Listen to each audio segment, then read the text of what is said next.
आज हम आप लोगों को डीएनए स्ट्रक्चर के बारे में बताएंगे। पहले क्लास में भी डीएनए स्ट्रक्चर के बारे में कुछ इन्फॉर्मेशन आपको दिए थे।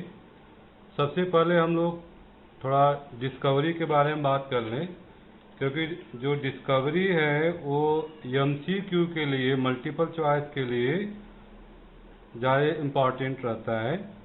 पहला है फ्रेडरिक मिस्चर। इन्होंने सबसे पहले नाम दिया न्यूक्लिन। न्यूक्लिन शब्द जो है नाम सबसे पहले मिस्चर ने दिया। दूसरा है रिचर्ड अल्टमान। रिचर्ड अल्टमान ने सबसे पहले टर्म प्रोटामीन और इसके बाद न्यूक्लिक एसिड, दो टर्म इन्होंने दिया, प्रोटामीन और न्यूक्लिक एसिड। तो जो डीएनए को हम लोग न्यूक्लिक एसिड कहते हैं, इस शब्द को सबसे पहले अल्टमान ने दिया। इसके बाद एमिल फिशर, इन्होंने जो नाइट्रोजनस बेस है प्यूरिन एंड पायरीमिडीन, सबसे पहले इन्होंने इसको आइडेंटिफाई किया, एमिल फिशर ने। इसके बाद नेक्स्ट साइंटिस्ट हैं कोसेल, जिन्होंने रिकॉग्नाइज किया हिस्टोन प्रोटीन के बारे में इन्होंने बताया।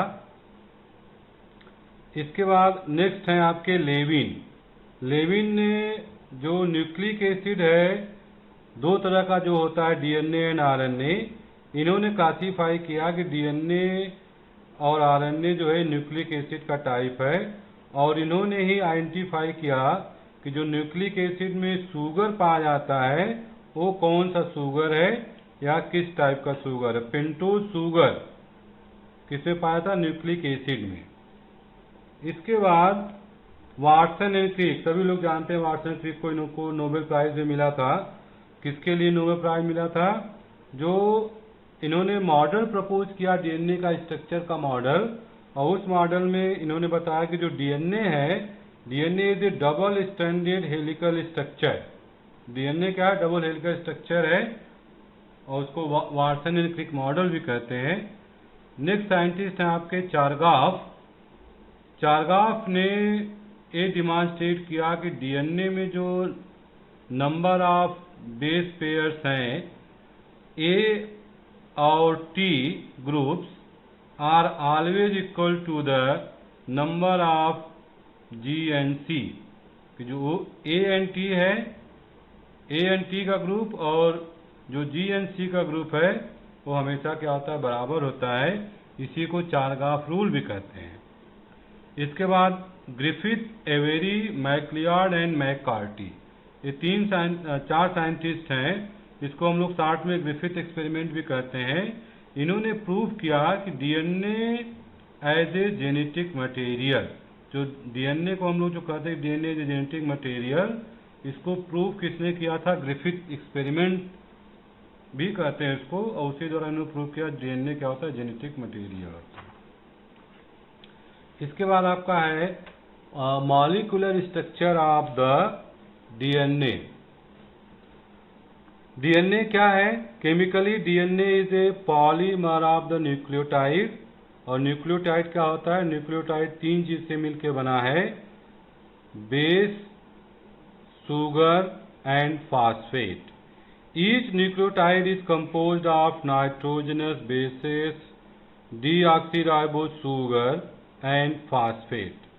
नाइट्रोजनस बेसेस क्यों कहते हैं? क्योंकि इसके अंदर नाइट्रोजन रिप्लेस कर देता है कार्बन को, इसलिए यहाँ पे इसको नाइट्रोजनस बेस कहते हैं। Chargaff reported two type of bases. Chargaff ने रिपोर्ट किया दो तरह के बेसेस होते हैं। The bases were purines and pyrimidine. दो तरह के बेसेस कौन से हैं? Purines and pyrimidine. Adenine and guanine, A and G, ये जो है एक ग्रुप में आता है प्यूरिन में, और cytosine and thymine are the pyrimidine bases. तो दो जो है आपका प्यूरिन है, A and G purine group में आता है, सी एंड टी किस में आता है? पायरीमिडीन में आता है। इसीलिए जब बेस पेयरिंग होता है तो एक प्यूरिन, जैसे ए हमेशा किसके साथ बाइंड करेगा? टी के साथ, और जी हमेशा बाइंड करता है सी के साथ। क्यों? क्योंकि एक प्यूरिन बाइंड करेगा दूसरे पायरीमिडीन से, और दूसरा प्यूरिन बाइंड करेगा दूसरे पायरिमिडीन से। ये नहीं कि प्यूरिन प्यूरिन आपस में बाइंड नहीं कर सकता कभी, ए और जी कभी आपस में बाइंड नहीं करेगा, और न तो सी एंड टी आपस में एक दूसरे के, क्योंकि सिमिलर स्ट्रक्चर हो जाते हैं। तो जब भी बाइंडिंग होगी क्या होगा, dissimilar structure, A always pair with T and G always pair with C. तो इसी को चारगाफ रूल कहते हैं कि जो दोनों का जो बेस कंपोजिशन वो क्या होता है, वो बराबर होता है। चारगाफ रूल जो है बहुत इंपॉर्टेंट है कि ये बताने के लिए कि जो भी, जैसे मान लो हमको अननोन स्ट्रक्चर मिल रहा है, कि हमको ये पता करना हो कि ये डीएनए है कि आरएनए है, तो उसको कैसे पता करेंगे। तो डीएनए और आरएनए को पता करने के लिए एक इस नियम से चारगाफ रूल, यदि चारगाफ रूल को फॉलो कर रहा है, जो भी डीएनए का सीक्वेंस है, आरएनए का सीक्वेंस है, जो भी है, यदि चारगाफ रूल को मतलब ए एंड टी और जी सी का जो इक्वल है, यदि वो रेशियो 1 है, तो इसका मतलब वो आपका बेस पेयर क्या है, या जो भी सीक्वेंस है दैट इज अ डीएनए। यदि इसका बेस पेयर नहीं है तो इसका मतलब, या मैच नहीं कर रहा है, बराबर नहीं, तो इसका मतलब क्या है, वो आरएनए मॉलिक्यूल।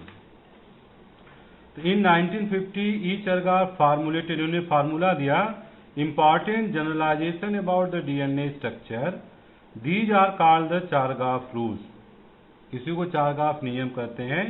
ये है क्या, दीज आर समराइज बिलो।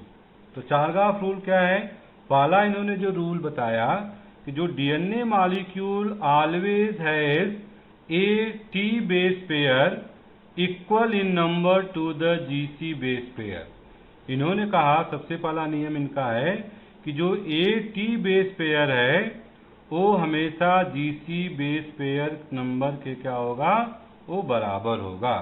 क्यों, क्योंकि ए हमेशा बाइंड करता है टी के साथ और जी हमेशा पेयर करता है सी के साथ। सेकेंड इनका रूल है, the purines and pyrimidines are always in equal amount.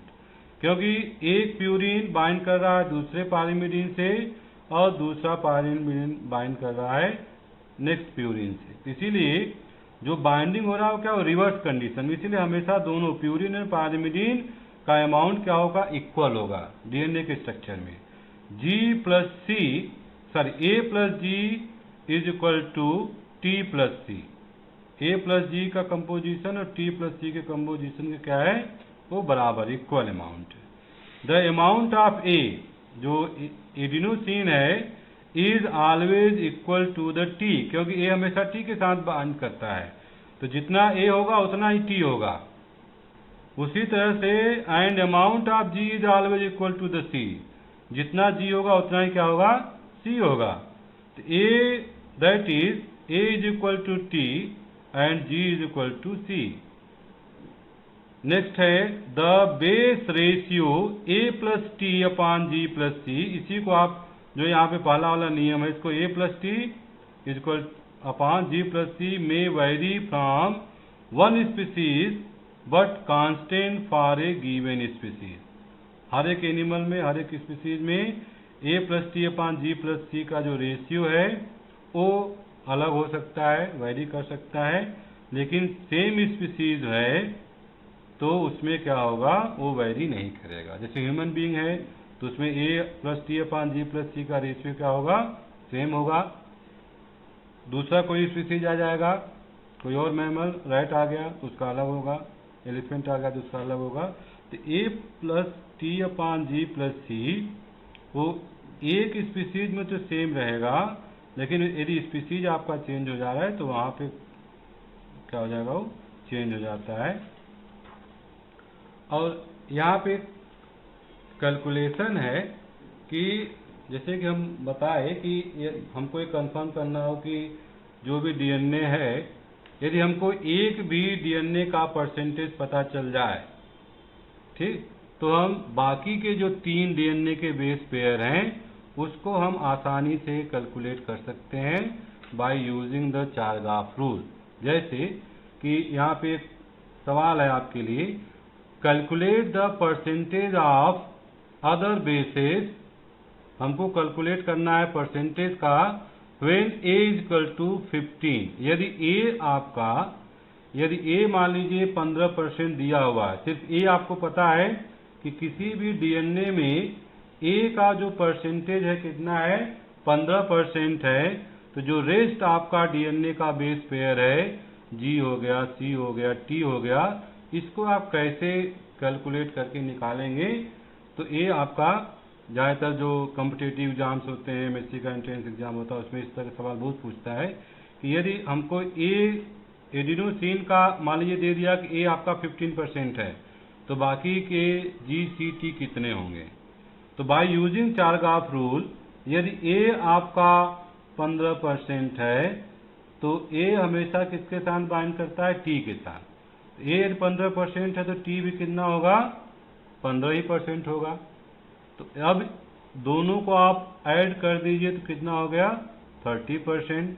मतलब ए और जो टी है, ए एंड टी कितना हो गया, 30% हो गया। अब आपका क्या बच गया, जी and C.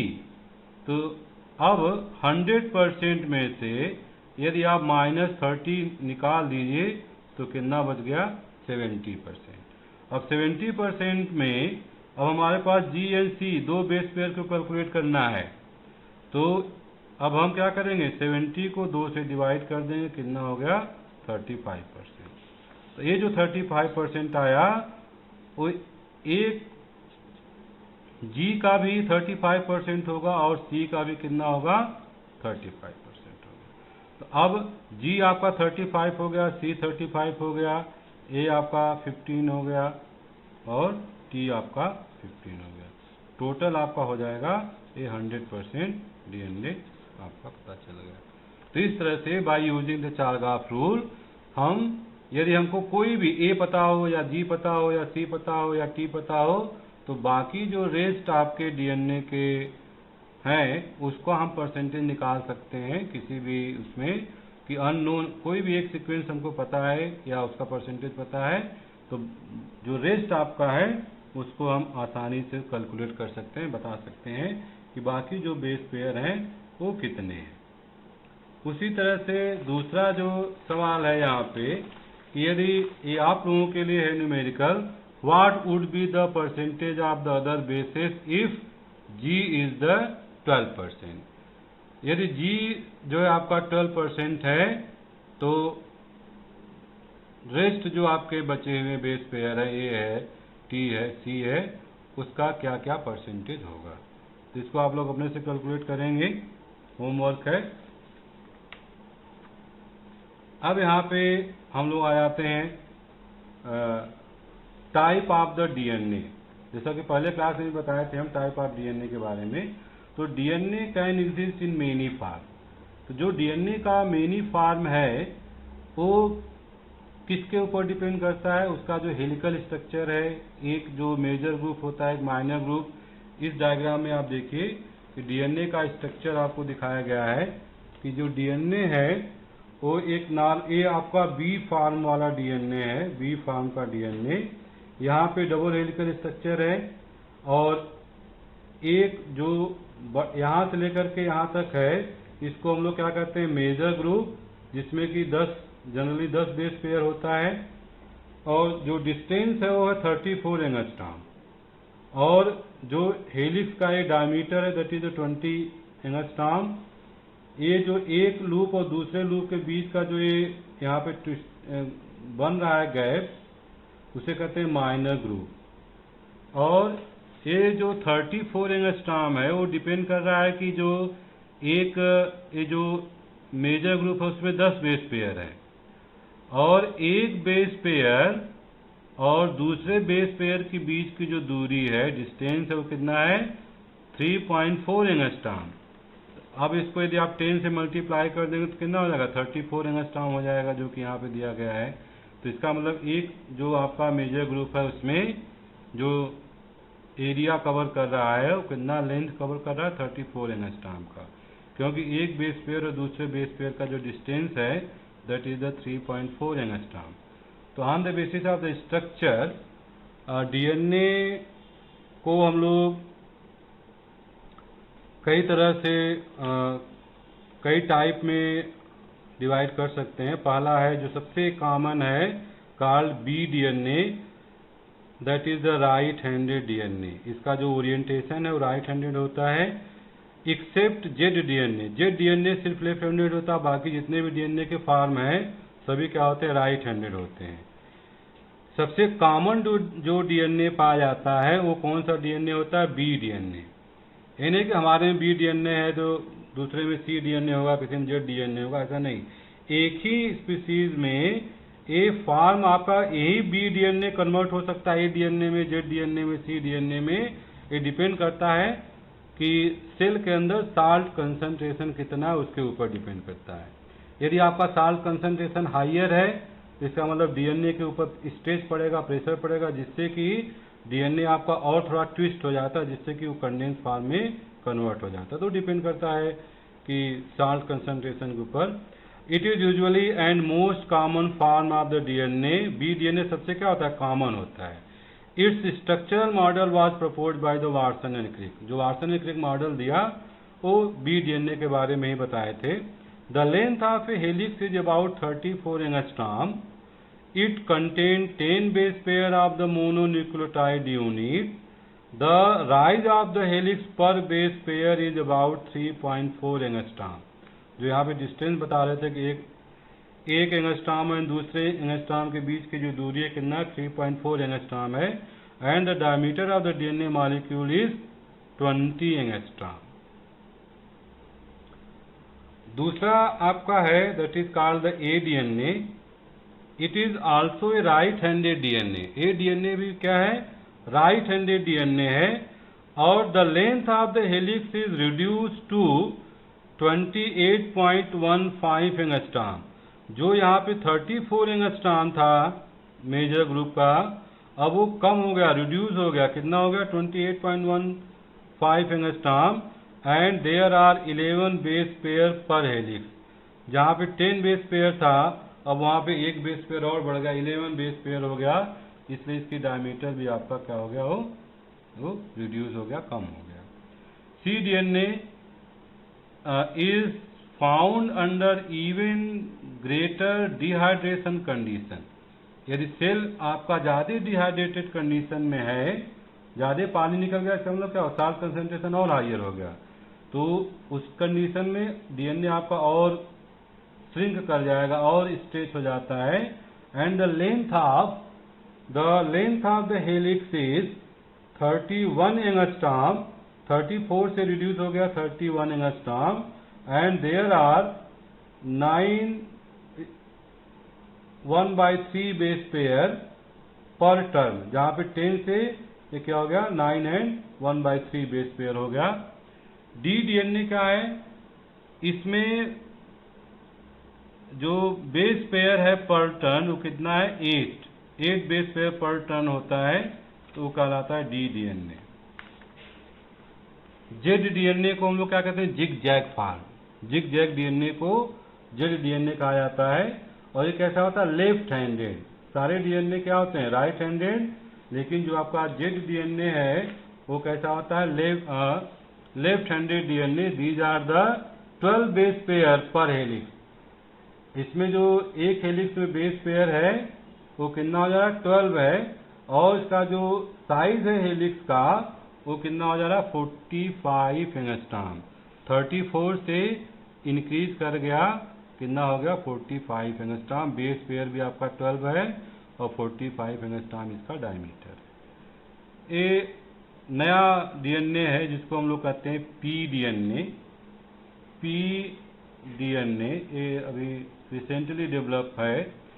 More recent research by Jean Francois Allemand and colleagues has shown that if DNA is artificially staged, यदि हम DNA को आर्टिफिशियली मतलब यदि हम प्रेशर लगा के इसको खींचते हैं बाहर से, इसको आर्टिफिशियली स्ट्रेचिंग करते हैं उसकी, तो क्या होता है, another form of a cell के अंदर नहीं हो रहा, लेकिन हम डीएनए को यदि आर्टिफिशियली स्ट्रेच करेंगे तो क्या होता है, डीएनए दूसरा फॉर्म शो करता है। Another form of the molecule is assumed which they are called P DNA and there are 2.62 base pair per turn.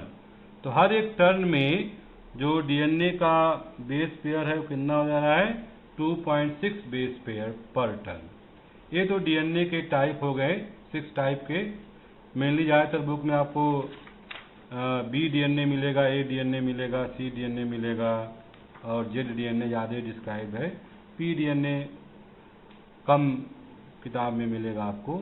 इसके बाद एक इम्पॉर्टेंट है इसमें जिसको हम लोग कहते हैं पैलियोंड्रोमिक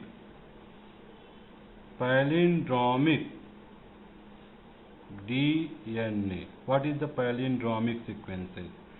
पैलियोंड्रोमिक सीक्वेंसेस क्या होता है कि palindromic DNA the term palindromic DNA किसने सबसे पहले इसको खोजा? विल्सन एंड थॉमस ने पैलियोंड्रोमिक डीएनए के बारे में बताया।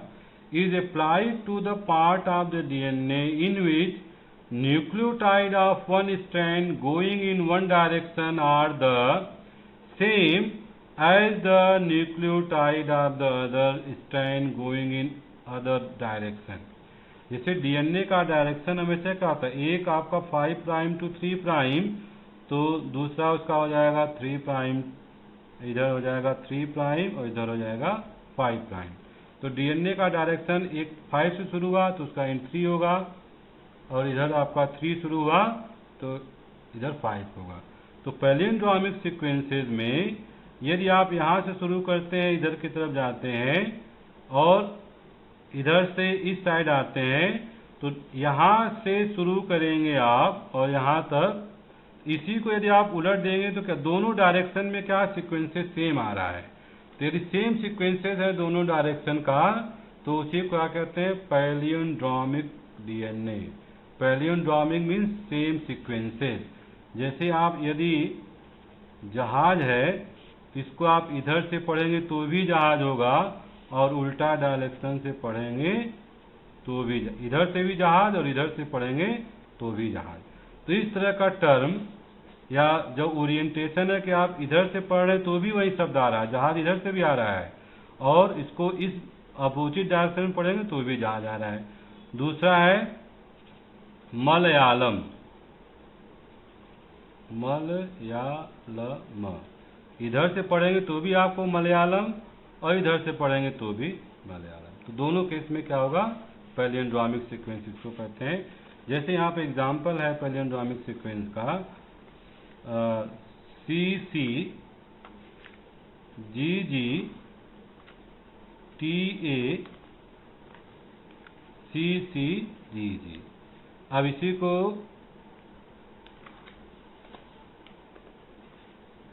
हम यहाँ पे कर दें GG CC AT GG CC।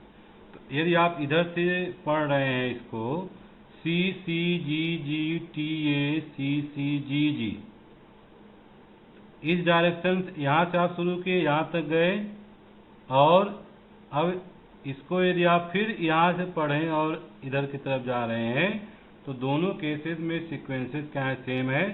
यहाँ भी C है तो यहाँ भी C है, यहाँ भी C है तो यहाँ भी C है, यहाँ पे G है तो यहाँ पे G है, यहाँ पे G है तो यहाँ पे G है, यहाँ पे T तो यहाँ पे T, यहाँ पे A, यहाँ पे A, फिर यहाँ CC, यहाँ पे CC, यहाँ पे GG। तो इस तरह का सीक्वेंस, जैसे जहाज, मलयालम, ये आपका जो सीक्वेंस है। तो डीएनए में पैलियोंड्रोमिक सीक्वेंसेस पाए जाते हैं।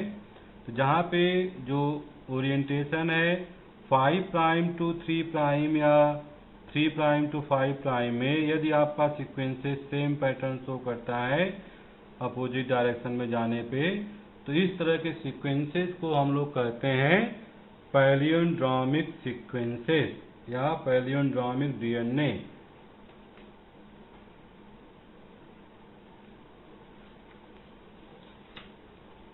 आज का क्लास यहीं पे ओवर होता है।